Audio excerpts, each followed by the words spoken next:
शास्त्रों के अनुसार भगवान विष्णु देवसायनी एकादशी से योग निद्रा में चले जाते हैं और परिवर्तनी एकादशी के दिन करवट बदलते हैं।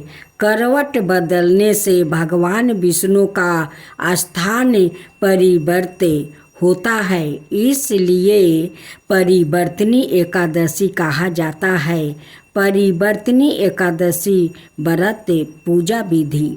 सुबह जल्दी उठकर स्नान आदि से निवृत्त हो जाए, घर के मंदिर में दीप प्रज्वलित करे, भगवान विष्णु का गंगा जल से अभिषेक करे, भगवान विष्णु को पुष्प और तुलसी दल अर्पित करे। अगर संभव हो तो इस दिन व्रत भी रखे, भगवान की आरती करे, भगवान को भोग लगाए। इस बात का विशेष ध्यान रखे कि भगवान को सिर्फ सात्विक चीज़ों का भोग लगाया जाता है। भगवान विष्णु का भोग में तुलसी को जरूर शामिल करें। ऐसा माना जाता है कि बिना तुलसी का भगवान विष्णु भोग ग्रहण नहीं करते हैं। इस पावन दिन भगवान विष्णु के साथ ही माता लक्ष्मी की पूजा भी करें। इस दिन भगवान का अधिक से अधिक ध्यान करें। वामन एकादशी भाद्रपद मास के शुक्ल पक्ष की एकादशी तिथि को कहा जाता है। यह तिथि पद्मा एकादशी, जयंती एकादशी या परिवर्तनी एकादशी भी कही जाती है। वामन एकादशी के व्रत को करने से सभी मनोकामनाएं पूरी होती है। इस तिथि में भगवान वामन देव का पूजन अवश्य करना चाहिए। वामन एकादशी के दिन योग पवित्र से भगवान वामन की प्रतिमा स्थापित करें, अर्घ्य दान करें, फल फूल अर्पित करें और उपवास आदि करने से व्यक्ति का कल्याण होता है। एक अन्य मत का अनुसार भादो मास का शुक्ल पक्ष की द्वादशी तिथि के दिन यह व्रत किया जाता है। एकादशी तिथि के दिन किया जाने वाला वामन एकादशी व्रत पद्मा एकादशी के नाम से भी जाना जाता है। सबकी एक अन्य मत यह कहता है कि एकादशी व्रत होने के कारण इस व्रत को एकादशी तिथि में ही किया जाना चाहिए। इस दिन वामन एकादशी व्रत किया जा सकता है। व्रत विधि। वामन एकादशी के दिन व्रती को अपने नित्य कर्मों से निवृत्त होने के बाद भगवान वामन का पूजन करना चाहिए और अर्घ्य देते समय नियम मंत्र का प्रयोग करना चाहिए। देव सराय देवा देव संभूति करीनो प्रभाव सबर देवना बमिनाए नमो नमो। इसकी पूजा करने का एक दूसरा विधान भी है। पूजा का बाद 52 पंडे और 52 दक्षिणा रख कर भोग लगाया जाता है। फिर एक कटोरी में 1 कटोरी चावल, 1 कटोरी शरबत, 1 कटोरी चीनी, 1 कटोरी दही ब्राह्मण को दान दी जाती है। इसी दिन व्रत का उद्यापन भी करना चाहिए। उद्यापन में ब्राह्मणों को 1 छाता खराऊं और दक्षिणा देकर विदा करना चाहिए। इस व्रत को करने से स्वर्ग की प्राप्ति होती है। वामन एकादशी को जयंती एकादशी भी कहते हैं। इस एकादशी का व्रत करने से समस्त पापों का नाश होता है। जयंती एकादशी व्रत को करने से नीचे पापियों का उद्धार हो जाता है। अगर कोई व्याकृत परिवर्तनी एकादशी के दिन भगवान श्री विष्णु की भी पूजा करता है तो उसे भी मोक्ष की प्राप्ति होती है। वामन एकादशी के फलों के विषय में जरा भी संदेह नहीं है। जो भी व्याकृत इस एकादशी के दिन भगवान विष्णु के वामन रूप की पूजा करता है वो ब्राह्मण, विष्णु और शिव तीनों की पूजा करता है। इस एकादशी के व्रत को करने के बाद व्याकृत के लिए इस संसार में कुछ भी करना शेष नहीं रहता है। वामन एकादशी के दिन के विषय में एक मान्यता है कि इस दिन भगवान विष्णु जी करवट लेते हैं। इसी वजह से इस एकादशी को परिवर्तनी एकादशी भी कहते हैं। अब कथा त्रेता युग में बलि नाम का एक दानव था। वो भक्त, दानी, सत्यवादी और ब्राह्मणों की सेवा करने वाला था। साथ ही वो सदाए यज्ञ और तप आदि किया करता था। वो अपनी भक्ति के प्रभाव से स्वर्ग में देवराज इंद्र के स्थान पर राज्य करने लगा। इंद्र और अन्य देवता इस बात को सहन ना कर सके और वामन विष्णु के पास जाकर प्रार्थना करने लगे। अंत में भगवान विष्णु ने वामन का रूप धारण किया और राजा बलि से याचना की, हे राजन, तुम मुझे 3 पग भूमि दे दो, इससे तुम्हें 3 लोक के दान का फल प्राप्ति होगा। राजा बलि ने इस छोटी सी याचना को स्वीकार कर लिया और वो भूमि देने को तैयार हो गया। ऐसे में भगवान विष्णु ने अपना आकार बढ़ा लिया। उन्होंने प्रथम पग में संपूर्ण पृथ्वी ले ली, दूसरे पग में 9 और तीसरा पग रखने से पहले राजा बलि से पूछा कि अब पैर कहाँ रखूं। इतना सुनकर राजा बलि ने अपना सिर नीचे कर लिया और भगवान विष्णु ने तीसरा पैर राजा बलि का सिर पर रख दिया। ऐसे में भक्त दानव पाताल लोक चला गया। पाताल लोक में राजा बलि ने मिनती की तो भगवान विष्णु ने कहा कि मैं तुम्हारे पास सदाए रहूँगा।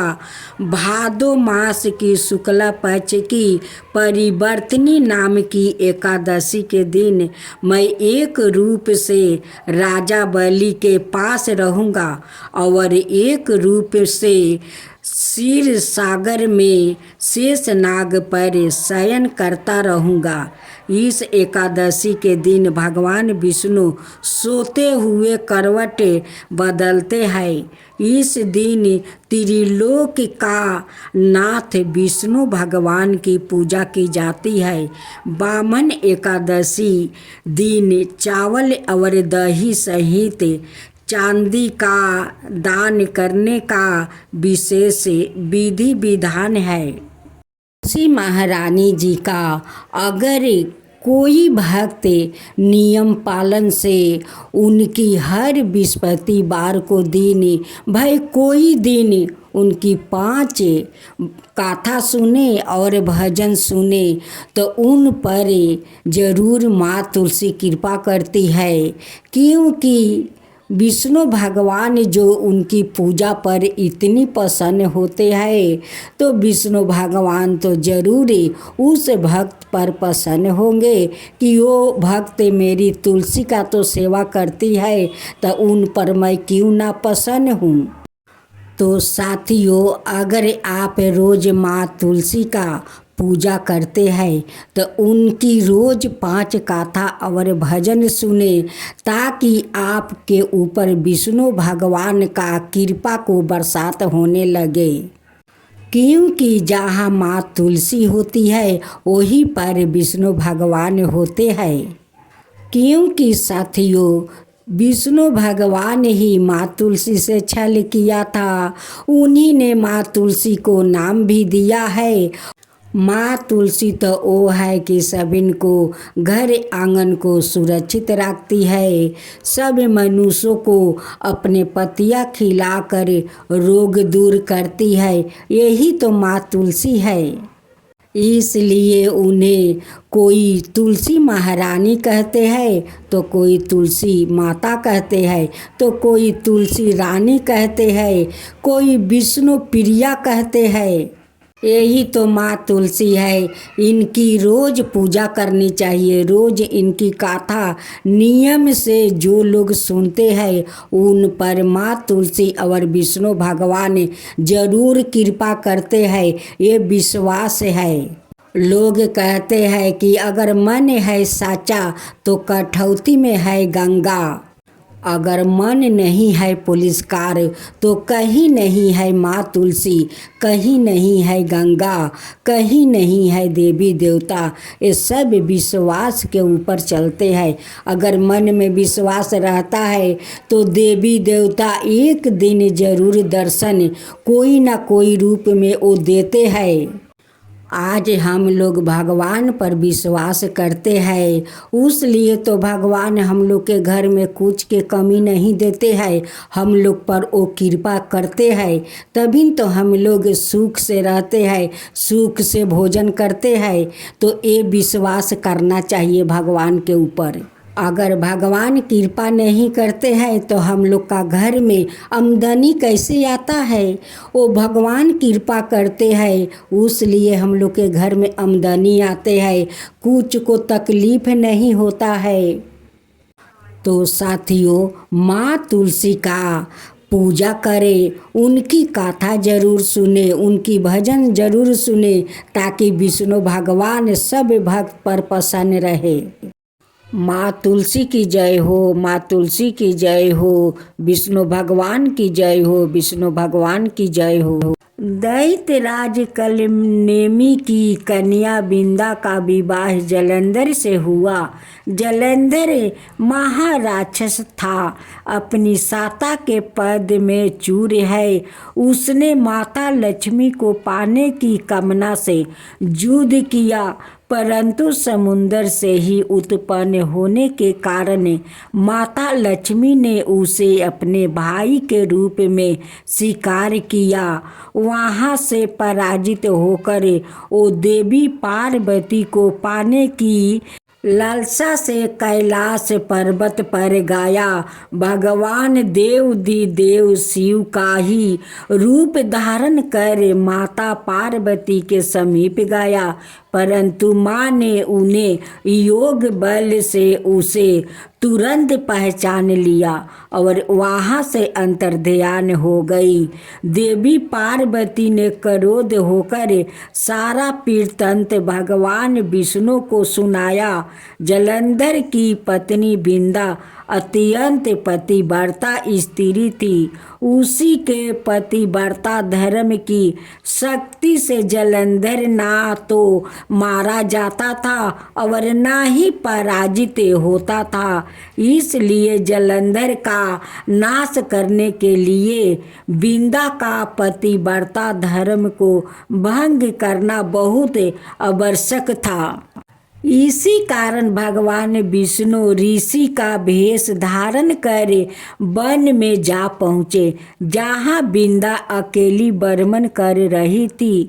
भगवान के साथ 2 मायावीर राक्षस भी थे, जिन्हें देखकर बिंदा भयभीत हो गई।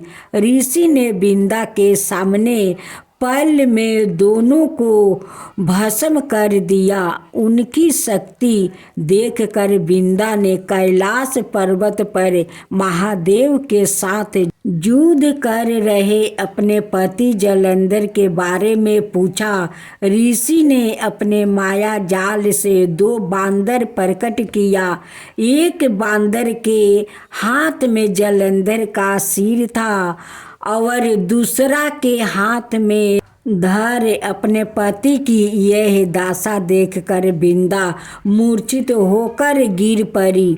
होश में आने पर उन्होंने ऋषि रूपी भगवान से विनती की कि वो उसके पति को जीवित करे। भगवान ने अपनी माया से पूर्ण जलंधर का सिर धर से जोड़ दिया और सवाए भी वो उसी शरीर में प्रवेश कर गए। बिंदा को इस छल का तनिक भी आभास नहीं था। जलंधर बने भगवान के साथ बिंदा पतिव्रता का व्यवहार करने लगी, जिससे उसका सती व्रता भंग हो गया। ऐसे तो ही बिंदा का पति जलंधर युद्ध में हार गया। इस सारी लीला का जब बिंदा को पता चला तो उसने क्रोध होकर भगवान विष्णु को हृदयहीन शिला होने का श्राप दे दिया। अपने भक्त के श्राप को भगवान विष्णु ने स्वीकार किया और शालिग्राम पत्थर बन गया।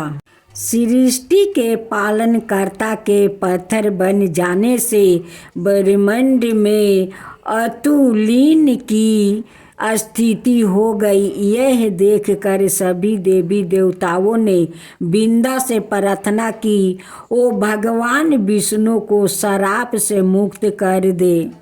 बिंदा ने भगवान विष्णु को श्राप से मुक्त कर दिया, सवाए आत्मदाह कर लिया। जहाँ बिंदा भस्म हुई वहाँ तुलसी का पौधा उग गया। भगवान विष्णु ने बिंदा से कहा, हे बिंदा, तुम अपने सती व्रता के कारण मुझे लक्ष्मी से भी अधिक प्रिया हो गई हो। अब तुम तुलसी के रूप में सदा मेरे साथ रहोगी।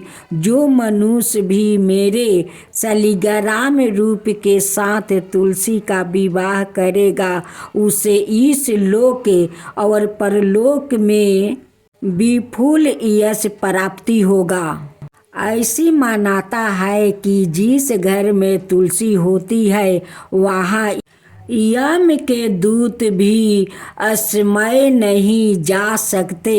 मृत्यु के समय जिसके प्राण मंजीरी रहती, तुलसी और गंगा जल मुख में राख कर निगल जाते हैं, वो पापों से मुक्त होकर वैकुंठ धाम को प्राप्ति होता है।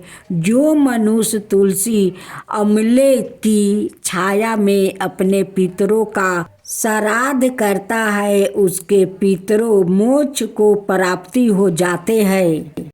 आज आप सुने भादो मास की शुक्ला पक्ष की बामन एकादशी व्रत कथा।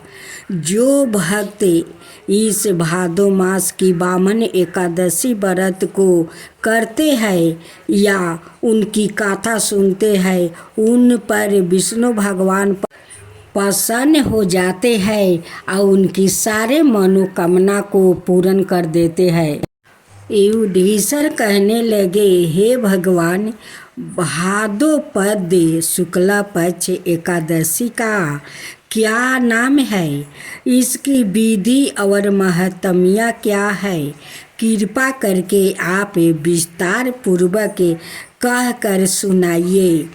तब श्री कृष्णा कहने लगे कि हे राजन, इस पुण्य स्वर्ग और मोक्ष को देने वाली और सब पापों का नाश करने के लिए इसे बढ़ कर और कोई उपाय नहीं है। जो मनुष्य इस एकादशी के दिन मेरी वामन रूप की पूजा करता है, उसे तीनों लोक पूजिया होते हैं। अतमोच की इच्छा करने वाले मनुष्य इस व्रत को अवश्य करे। जो कमल नयन भगवान का कमल से पूजन करते हैं वो अवश्य भगवान के समीप जाते हैं। जिसने भाद्रपद शुक्ला एकादशी को व्रत और पूजन किया उसने ब्रह्मा विष्णु सहित तीनों लोकों का पूजन किया। और हरि वासर अर्थात एकादशी का व्रत अवश्य करना चाहिए। इस दिन भगवान करवट लेते हैं, इसलिए इसको परिवर्तनी एकादशी भी कहते हैं। भगवान के वचन सुनकर युधिष्ठिर बोले कि भगवान, मुझे अति स्नेह हो रहा है कि आप किस प्रकार सोते हैं और करवट लेते हैं और किस तरह राजा बलि को बांधा है और वामन रूप राख कर क्या क्या लीलाएं की। चातुर्मास के व्रत की क्या विधि है और आपके शयन करने पर मनुष्य का क्या कर्तव्य है, सो आप विस्तार पूर्वक मुझसे कहिए। श्री कृष्णा जी कहने लगे, हे राजन, अब आप सब पापों को नष्ट करने वाले गाथा को श्रवण करें। तेराता योग में बलि नाम का एक दैत्य था। वो मेरा परम भक्त था। विविध प्रकार के वेदों सूक्तों से वो मेरा पूजन किया करता था और नित ही ब्राह्मणों का पूजन और यज्ञ भी करता था। परंतु इंद्र से दृश्य के कारण उसने इंद्र लोक और सभी देवताओं के लोकों को जीत लिया। तब सब देवता एकत्र होकर सोच विचार कर भगवान के पास गए और विष्णुपति सहित इंद्रादि देवता प्रभु के निकट जाकर नतमस्तक होकर वेद मंत्रों द्वारा भगवान का पूजन और स्तुति करने लगे। तब मैंने वामन रूप धारण करके पांचवा अवतार लिया और फिर अत्यंत तेजस्वी रूप से राजा बलि को जीत लिया। इतने परिवर्तन सुनकर राजा युधिष्ठिर बोले कि हे जनार्दन, आपने वामन रूप धारण करके उस महाबली दैत्य को किस प्रकार जीता है। श्री कृष्णा कहने लगे, मैंने वामन रूप धारी ब्रह्मचारी बालक ने बलि से 3 पग भूमि की याचना करते हुए कहा, या मुझको 3 लोक के समान है और हे राजन, यह तुमको अवश्य ही देनी होगी। राजा बलि ने इसको तुच्छ सी याचना समझ कर 3 पग भूमि का संकल्प मुझको दे दिया और मैंने अपने त्रिविक्रम रूप को बढ़ाकर यहाँ तक कि भूलोक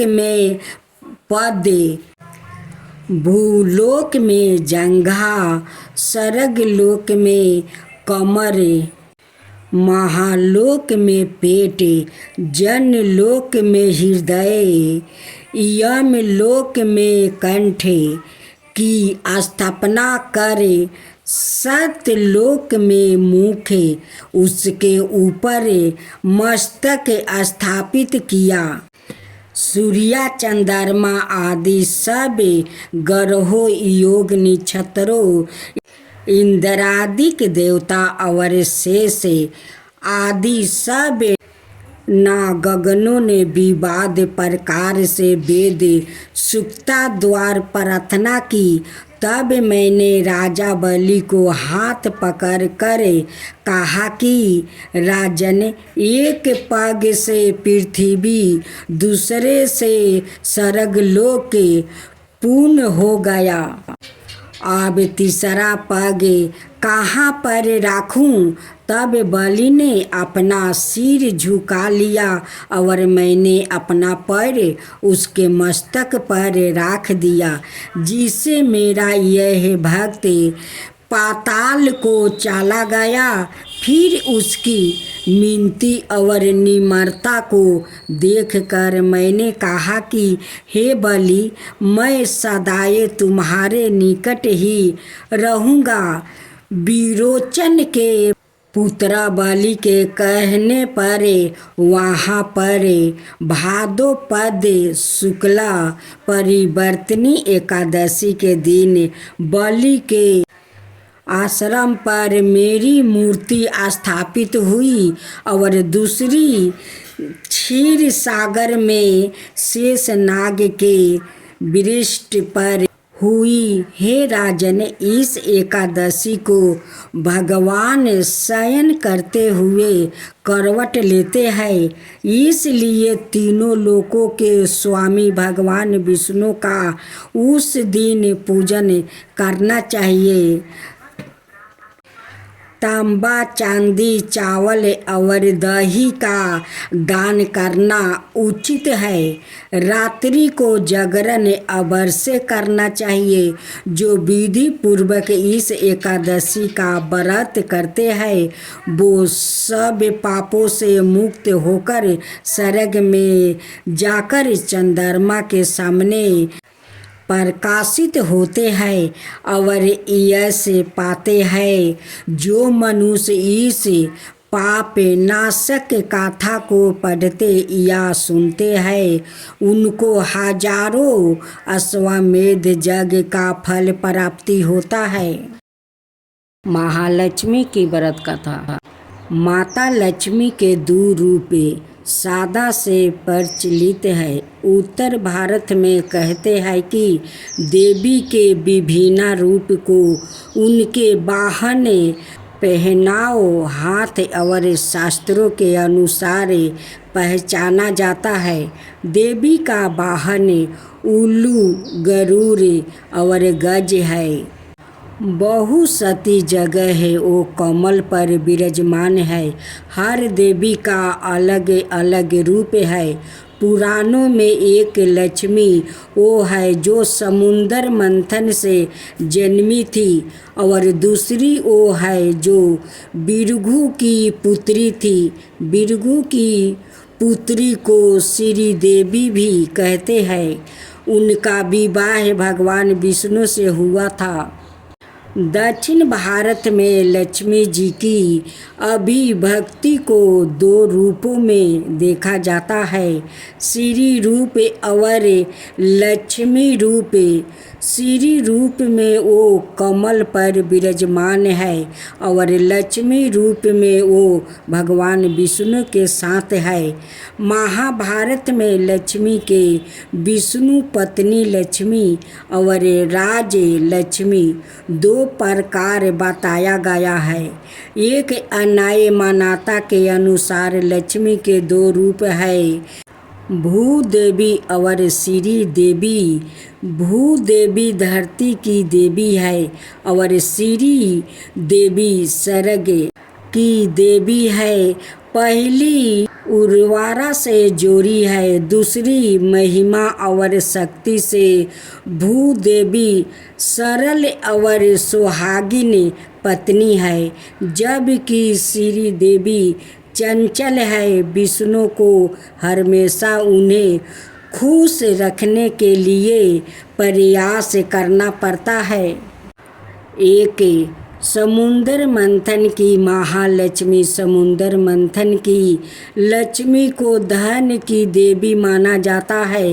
उनके हाथ में स्वर्ण से भरा कलश है। इस कलश द्वारा लक्ष्मी जी धन की वर्षा करती रहती है। उनके वाहन को सफ़ेद हाथी माना गया है। दरअसल महालक्ष्मी जी के 4 हाथ बताया गया है। वो एक लक्ष्य और 4 प्रकृतियों दूरदर्शिता, ढूंढ संकल्प, शर्मशीलता एवं व्यवस्था शक्ति के प्रतीक है। और माँ लक्ष्मी जी सभी हाथों से अपने भक्तों पर आशीर्वाद की वर्षा करती है। दूसरा, विष्णु प्रिया लक्ष्मी ऋषि भृगु की पुत्री माता लक्ष्मी थी। उनकी माता का नाम बिखायती था। महर्षि भृगु विष्णु के सवासुर और शिव के साधु थे। महर्षि भृगु को भी सपस्तियों में स्थान मिला है।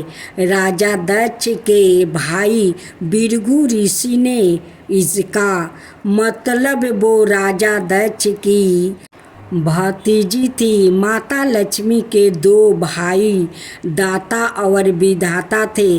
भगवान शिव की पहली पत्नी माता सती उनकी लक्ष्मी जी की सौतेली बहन थी। सती राजा दक्ष की पुत्री थी।